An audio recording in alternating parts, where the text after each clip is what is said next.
सो hey guys, स्वागत है आपके मेरे नए व्लॉग में। तो आज की हमारी दिनचर्या कुछ ऐसी रही। तो आज के दिन की शुरुआत हुई हमारी कुछ एक बढ़िया सा नजारा देख के, जहाँ पे सास बहू मस्त बतरा रही थी, मतलब बातें कर रही थी, क्योंकि अभी हमारे घर पे आ गई हमारी दादी जी। तो आजकल हमारी मम्मी का बहुत मन लग रहा है, क्योंकि वो आजकल बातें करती रहती है हमारी दादी जी से मस्त। तो अभी मैं नहा धो के फ्रेश हो ही गया था, तब तक मेरे पेट में कूदने लगे चूहे। तो किचन में इतना कुछ ढूंढने के बाद हमें मिलती है गुजिया, जो की भाई होली की रखी हुई है अभी भी। और गाइस सच्ची बताऊं तो इस साल तो मैंने गुजिया बहुत कम ही खाई है। ये करीब मेरी बस दूसरी या तीसरी गुजिया होगी जो मैं होली के बाद खा रहा हूँ। और जो भाई खाती है, इसका जो टेस्ट आया भाई, एकदम ताजा गुजिया जैसा आ रहा था कि मम्मी ने जैसे कि अभी बनाई हो। यहाँ पे हम अपनी दादी जी और मम्मी जी को भी गुजिया दे देते हैं, क्योंकि उसमें बची थी थोड़ी, 2-3 ही करीब। और गुजिया खाने के बाद भी मेरा पेट नहीं होता है शांत। तो मेरी नजर जाती है फ्रिज में, जहाँ पे रखी हुई थी एक मस्त आइसक्रीम। गाइस पता नहीं आजकल मेरे को क्या हो गया कि भाई हेल्दी खाने का मन ही नहीं करता है, बस उठपटांग सीधा खाने का मन करता रहता है। तो इतनी मेहनत करने के बाद इतनी सी थोड़ी सी आइसक्रीम निकली, क्योंकि गाइस ठंडी बहुत हो रही थी आइसक्रीम, तो उसमें से निकल ही नहीं रही थी। और तभी फिर मैं यहाँ पे अक्षत की साइकिल की हालत देखने आता हूँ, क्योंकि वो 2-3 दिन से लगाया कि मेरे लिए नई साइकिल ले आओ, नई साइकिल ले आओ। गाइस आज उसके लिए मैं थोड़ा शोरूम में नई साइकिल देखने जाऊंगा, तो वो अभी आपको दिखाऊंगा। और उसके जाने से पहले हम खा लेते खाना, जहाँ पे मम्मी हमारे लिए रोटी बना रही थी और सब्जी में बनी थी भाई मस्त दाल, एकदम कड़क वाली। और गाइस दाल खा खा के पता नहीं मैं बोर भी नहीं होता हूँ भाई, पर दाल चावल खा के जरूर हो जाता हूँ। और कौन कौन दाल चावल खा के मेरी तरह बोर हो जाता है, तो वो मेरे को कमेंट्स में जरूर बताना। तो यहाँ पे मैं मस्त गर्मा गर्म रोटी का इंतजार कर रहा था, तो ये लो आ गई हमारी रोटी। तो चलो जल्दी से खाना खा लेते हैं। और तभी फिर मैं निकल जाता हूँ दुकान के लिए। और उससे पहले मैं जाता हूँ सोसाइटी के ग्राउंड में, क्योंकि अक्षत खेल रहा था, तो मम्मी ने बोला था कि वो जहाँ पे खेल रहा हो तो उसे भेज देना घर पे। पर पता नहीं ये लड़का कहाँ खेलता है, आज तक मेरे को मिला ही नहीं पार्क में कभी खेलते हुए। तो फिर मैं हार मान के निकल ही जाता हूँ दुकान की तरफ। मैंने सोचा कि चलो भाई वो अपने आप ही पहुंच जाएगा घर पे, क्योंकि गैस में हो रहा था थोड़ा सा लेट, क्योंकि उसके लिए साइकिल भी देखनी जा रही थी शोरूम में और थोड़ा दुकान पे काम भी था। तो गैस तभी मैं पहुंच जाता हूँ भैया की दुकान पे, लक्ष्मी मेडिकल स्टोर, जो कि हमारे एक भैया मस्त मुस्कुरा रहे थे और एक भैया हमारी टेंशन में लग रहे थे। भाई टेंशन होगी क्यों नहीं, भाई उन्हें ऑर्डर देना था बहुत लंबा, जो कि गैस दुकान का सबसे हार्ड काम है ऑर्डर देना, क्योंकि हमारी दुकान में स्टॉक ही नहीं रहेगा तो हम बेचेंगे क्या। तो तभी फिर गैस थोड़ी देर में मैं और भैया निकल जाते हैं थोड़ा साइकिल के शोरूम में अक्षत के लिए साइकिल देखने, जहाँ पे गया था मैं 2-3 साइकिल पसंद आई थी, तो हम उसकी प्राइस पूछ के आ गए थे। तो अब हम जाएंगे थोड़ा कल लेने। गैस कल का तो पता नहीं, पर 2-3 दिन तो पक्का जरूर लग जाएंगे, क्योंकि हमारी मिडिल क्लास में कल कल बोल के 2-3 दिन लग ही जाते हैं। और तभी फिर मैं गैस पहुंच जाता हूँ दूसरी दुकान पे, क्योंकि मेरे को वहाँ पे भी थोड़ा सा काम था। और गाइस ये हमारी दुकान के फेवरेट अंकल जी, जिनकी दुकान पे आने से हमारी दुकान की रौनक बढ़ जाती है, क्योंकि हमें हंसाते रहते हैं, मस्ती दिलाते रहते हैं मस्त।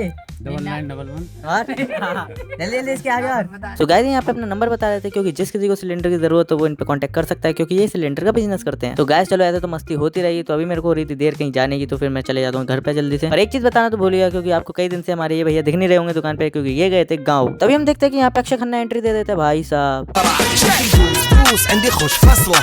तभी फिर मैं घर आके देखता हूँ कि यहाँ तो भाई मस्त तैयारी चल रही होती है, और यहाँ पे मस्त इन भाई की पढ़ाई चल रही थी, क्योंकि इनका है कल पेपर और हमारी मैडम का भी है कल पेपर। पर इनकी तो भाई मस्ती चल रही थी, लगता है इन्हें पहले ही सारा पढ़ के रख लिया है, तभी मस्ती चल रही है। तो फिर गए थे मैं एक रिसेप्शन में, जहाँ पे मैं सोच तो रहा था हेल्दी खाने के लिए, पर फिर मेरा मन बोलता है नहीं भाई तू उठ पटांग चीज़ ही खा। तो गए थे यहाँ पे लक्ष्मी और अक्षत नहीं आए थे, क्योंकि उन दोनों का था कल पेपर। और तभी रिसेप्शन अटेंड करने के बाद मैं और भैया निकल आते बाइक से घर पे। तो गए आज की दिनचर्या हमारी ऐसी ही रही। तो अगर आपको गए हमारा ब्लॉग अच्छा लगा तो please like share and channel को सब्सक्राइब करे हुए बिना मत जाना। तो मिलते हैं नेक्स्ट ब्लॉग में, तब तक के लिए बाय बाय।